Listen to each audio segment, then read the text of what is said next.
नमस्कार। आज हमारे साथ हैं ज़िला राजौरी के एक सामाजिक कार्यकर्ता श्रीमान दलीप जी।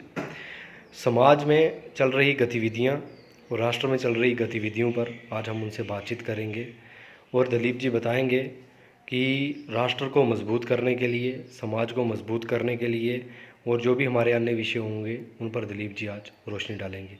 पहले तो आपका स्वागत है दलीप जी, बहुत बहुत। हिमांशु जी, आपका बहुत बहुत धन्यवाद। दलीप जी, हमें बताइए कि जो कोविड-19 की महामारी चल रही है, आप हमारे माध्यम से पूरे राष्ट्र को, पूरे भारतवर्ष को क्या संदेश देना चाहेंगे?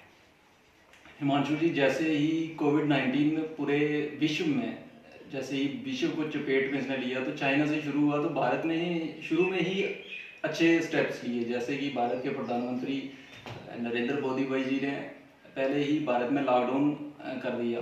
जो बाहर से, विदेश से आने वाली फ्लाइटें थी उनको बंद कर दिया और अपने भारत में ये महामारी कम फैले, इसके लिए उन्होंने लोगों को घर पे रहें और साथ में जितने भी प्रिकॉशंस है, जैसे मास्क पहने, हाथ धोने और सार्वजनिक जगहों पे ना जाएं, इसका काफ़ी पालन किया। तो इससे ये हुआ कि हमारे भारत में ये महामारी उस स्तर पर नहीं फैली। देखिए, भारत 135 करोड़ देशवासियों का देश है, तो इतनी बड़ी आबादी को इतने कम समय में इस महामारी को सीमित रखना बहुत बड़ा लक्ष्य था और हमारे देश ने इसमें बहुत बड़ा योगदान दिया कि हमारे प्रधानमंत्री जी के कहने पर भारत के नागरिकों ने, खास करके हर युवा पीढ़ी ने, लोगों ने, समाजी सेवक जितने भी थे वो आगे आए। उन्होंने लोगों को जागरूक किया कि हमें समाज में आके हमें लोगों को बताना है कि हमें क्या कोविड-19, क्योंकि ये बीमारी ऐसी है हिमांशु जी कि इस बीमारी में हम घर पे रह के ही इसको बचाव इसका कर सकते हैं। क्योंकि ये बीमारी ऐसी नहीं है कि हम इसका कोई ट्रीटमेंट है जहाँ हम हॉस्पिटल में जाएं, किसी डॉक्टर से इसका इलाज करवा सकते हैं। इस बीमारी का यही है कि हमें सार्वजनिक जगहों पे जाने से बचना चाहिए। हमें अपने छोटे बच्चे हुए, जैसे बुजुर्ग हुए, उनका ध्यान रखना है, उनको सार्वजनिक जगहों पे नहीं जाने देना है, प्रॉपर हमें हैंड वॉश करने हैं और मास्क पहनना है। तो ये हमारे देश ने काफ़ी अच्छा, हमारे देश के नागरिकों ने भी अच्छा इसमें योगदान दिया और आज हम 135 करोड़ होने के बावजूद भी 2 लाख केसेस हमारे भारत में आए। आप इसके कंपैरिजन में अमेरिका देख सकते हैं, इटली देख सकते हैं, जहाँ की आबादी तकरीबन 2 करोड़ 4 करोड़ है, परंतु वहाँ पे केसेस देखें, number of cases 2 lakh 3 lakh तो डेथ्स हो चुकी हैं, पर भारत में अभी तक 4000 से 5000 के बीच में डेथ हुई है। तो इसको आप सोच सकते हैं कि हमारा देश कितना सक्षम है नरेंद्र मोदी जी की अध्यक्षता में, कि उनके एक आह्वान पे पूरे देशवासियों ने उनकी बात को सुना और अच्छे से उसका पालन किया। तो आज हम इस महामारी से लड़ रहे हैं और जैसे मैं कहूँगा कि कोरोना हारेगा, भारत जीतेगा, इस लक्ष्य की हम पढ़ रहे हैं। दलीप जी, एक आपसे थोड़ी सी जानकारी और लेंगे कि प्रधानमंत्री जी ने आत्मनिर्भर भारत की भी बात की और लॉकडाउन के चलते देश की अर्थव्यवस्था पर भी एक बहुत बुरा असर पड़ा इस जो अपनी महामारी के चलते। तो देश की अर्थव्यवस्था मजबूत करने के लिए आपका खास करके नौजवानों में क्या मैसेज है?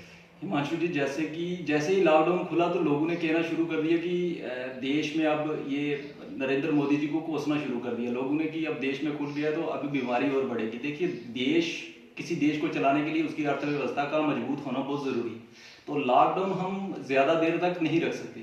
तो नरेंद्र मोदी भाई जी ने जैसे ही देश से आह्वान किया है कि हमें आत्मनिर्भर बनना है, तो आत्मनिर्भर मैं आपको बता दूं, जैसे मैं जो पहले शर्ट जो मेरी होती थी वो यूएस पोलो या टॉमी पेपे की होती थी, आज हम इस कुर्ते को घर से सिलाई करके आत्मनिर्भर बन सकते हैं, ताकि हमारे मोहल्ले में जो बंदा दर्जी है, सिलाई कर रहा है, उसकी आय में बढ़ोतरी हो सके। जैसे कि हमारा मोबाइल है, मोबाइल तो हमने एमआई के ले रखे हैं, चाइना के ले रखे हैं, परंतु देश में ही हम निर्मित करें ऐसे मोबाइल जिससे देश की अर्थव्यवस्था बढ़े, हमारे युवाओं को रोजगार मिले। आज एक बहुत बड़ा प्रश्न उठता है हर युवा के मन में कि देश में बेरोजगारी है, परंतु मैं ये कहूँगा कि युवा खुद ही बेरोजगार है। हम ऐसे ही खुद आत्मनिर्भर बन के कुछ फैक्ट्रियां खोले, जैसे नरेंद्र मोदी भाई जी ने 20,000 करोड़ का पैकेज दिया है, तो ये पैकेज हमें छोटे उद्योग घर खोलने के लिए भी मिल सकता है। हम बैंक्स में जाएं, हमें लोन्स मिल सकते हैं, तो हम इस तरह के कारखाने, छोटे छोटे काम खोलें जिससे हम देश को आत्मनिर्भर बना सके। जैसे हम टिकटॉक पे वीडियो बनाना छोड़ के हम जैसे छोटी चीज़ जैसे अचार से लेकर मोबाइल तक, कंप्यूटर तक हम बना सकते हैं देश में। तो जैसे ही ये देश में ये चीज़ें बननी स्टार्ट हो जाएंगी तो हम दूसरे देशों में भी निर्यात कर सकते हैं। तो ऐसे ही आत्मनिर्भर की ओर भारत बढ़ेगा। दिलीप जी, एक आखिरी क्वेश्चन आपसे और होगा हमारा कि आज हिंदू साम्राज्य दिवस है। जी जी। इस विषय पर आपका संपूर्ण राष्ट्र को क्या संदेश रहेगा? हिमांशु जी, सभी देशवासियों, समस्त देशवासियों को हार्दिक शुभकामनाएं। आज ही के दिन छत्रपति शिवाजी का राज्याभिषेक हुआ था, तो हिंदू साम्राज्य की नींव रखी थी। मैं आपको बता दूं हिमांशु जी की हिंदू साम्राज्य मुगलों के कालखंड से, गौरी के कालखंड से लेकर मुगलों तक देश में काफ़ी आक्रांताएं हुई आए और उन्होंने देश पर काफ़ी नुकसान किया। परंतु देश में ऐसी बात नहीं, वीर योद्धा नहीं थे, वीर योद्धा थे परंतु वो संगठित नहीं थे, वो अलग अलग लड़ते थे। परंतु महाराजा शिवाजी ने उन सभी को संगठित करके, मराठों की सेना को संगठित करके एक जगह पर लाया और एक जगह पर लाकर उनको उन विदेशी आक्रमण करने वालों से लड़ाई लड़ी और औरंगजेब जैसे धुरंधरों के दांत खट्टे किए और शिवाजी ने देश में हिंदू साम्राज्य की नींव रखी।